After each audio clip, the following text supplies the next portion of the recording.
Vă salut, dragi prieteni! Materialul de azi aș dori să-l încep cu o întrebare. V-ați băut cafeaua de dimineață? Ei bine, trebuie să știți că eu am făcut acest lucru și sunt 100% sigur că foarte mulți dintre dumneavoastră obișnuiesc să consume cafea. O consumăm din diferite motive. Cel puțin mie îmi dă un plus de energie și mă tonifică, dacă aș putea spune așa. A intrat pur și simplu în obișnuința zilnică.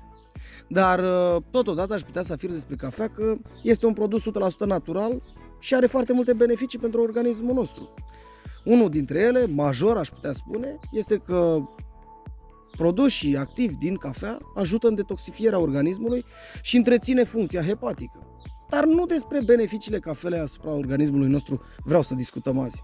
În schimb, azi vreau să vorbim despre restul acela grosier care rămâne în urma preparării cafelei. Indiferent că vorbim de cafea preparată espresso, indiferent că vorbim despre cafea preparată la filtru sau la ibric, cum îmi place mie, pretutindem mai avem un rest grosier denumit generic zaz de cafea. Și despre el vreau să vorbim azi, pentru că mulți dintre noi obișnuim să-l aruncăm la coșul de gunoi după ce ne savurăm cu plăcere băutura noastră preferată. Dar ceea ce mulți dintre dumneavoastră poate nu știți este că acel zaz de cafea vă poate ajuta indiferent că locuiți la bloc sau indiferent că locuiți în mediul rural. Pentru că fiecare dintre noi avem acasă cel puțin o plantă.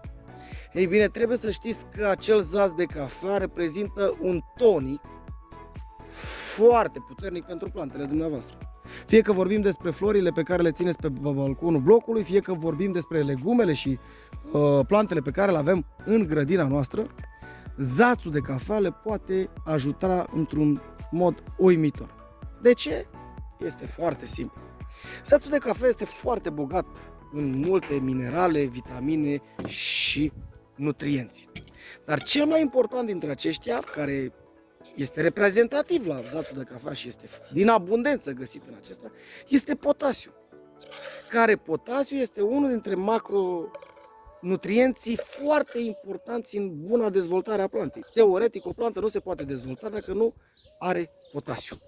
Rolul acestuia este să stimuleze crearea unui sistem reticular foarte puternic al plantei și totodată de a ajuta planta în absorbția celorlalți nutrienți din solul în care este plantată. Bineînțeles că potasiul totodată ajută foarte mult la întărirea plantei, la o creare imunitară foarte puternică. În momentul în care planta dumneavoastră are suficient potasiu, ea va crește viguros, indiferent că vorbim despre plante leguminoase, indiferent că vorbim despre flori, de ghiveci sau oricare altele, indiferent că vorbim despre gazon. Potasiu este macroelementul care este atât de necesar și de vital în dezvoltarea unei plante.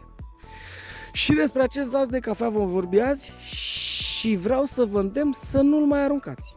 În schimb, să-l folosiți în beneficiul dumneavoastră, dar mai ales în beneficiul plantelor dumneavoastră, pentru că este 100% natural și mai ales este gratuit. Și singurul lucru pe care trebuie să-l faceți pentru a beneficia de proprietățile uimitoare ale acestui zaz de cafea și de a oferi plantelor dumneavoastră prețiosul potasiu pe care îl găsiți în acest zaz de cafea și foarte important, macronutrienții din zațul de cafea nu mai trebuie să suporte alte procese biologice pentru ca planta să se poată hrăni din acest zaz de cafea. Macroelementele de aici sunt ușor asimilabile imediat ce s-a răcit pentru orice plantă din grădina dumneavoastră.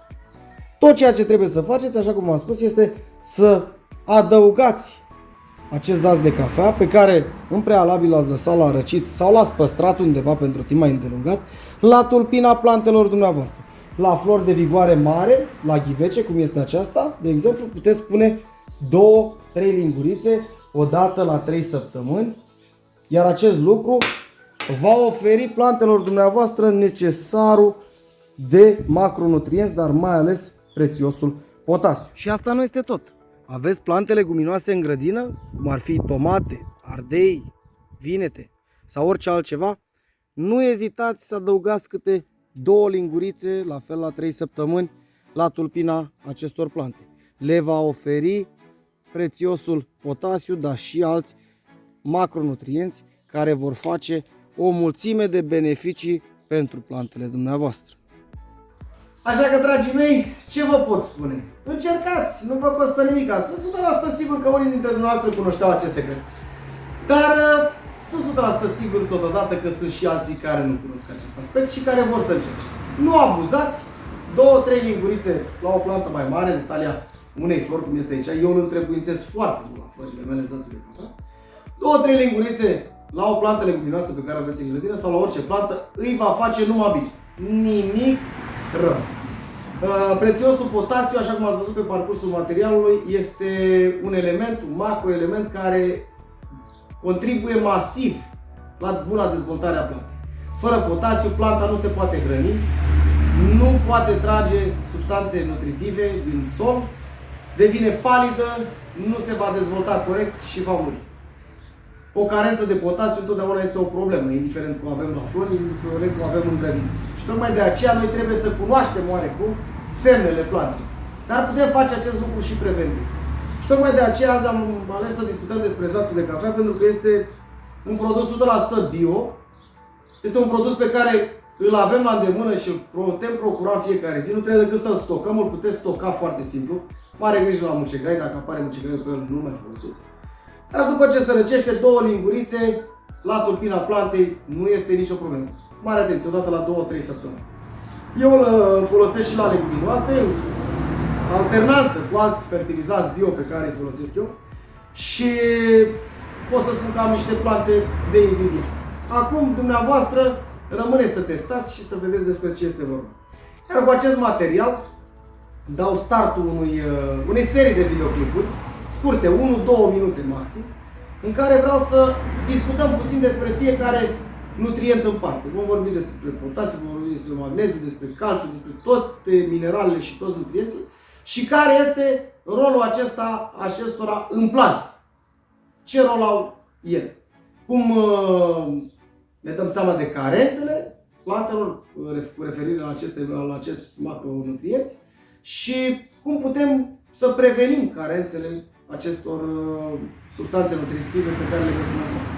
Și totodată vom vedea și unde le găsim în mediul natural, fără să dăm banii pe ele, pentru că asta ne interesează, să economisim și să facem culturi bio, din care bio, 99,9%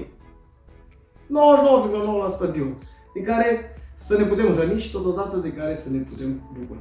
Așa că până la următorul material eu vă doresc toate cele bune și să ne revedem cu bine la următorul video. V-am pupat! Și nu uitați, dacă doriți să sprijiniți munca mea, abonați-vă la canalul TB Tips, apăsând pe acel buton de abonare, activați și acest clopoțel și chiar dacă pentru dumneavoastră este gratuit, pentru mine înseamnă enorm. Și în plus de asta, vă rămân profund îndatorat. Vă mulțumesc!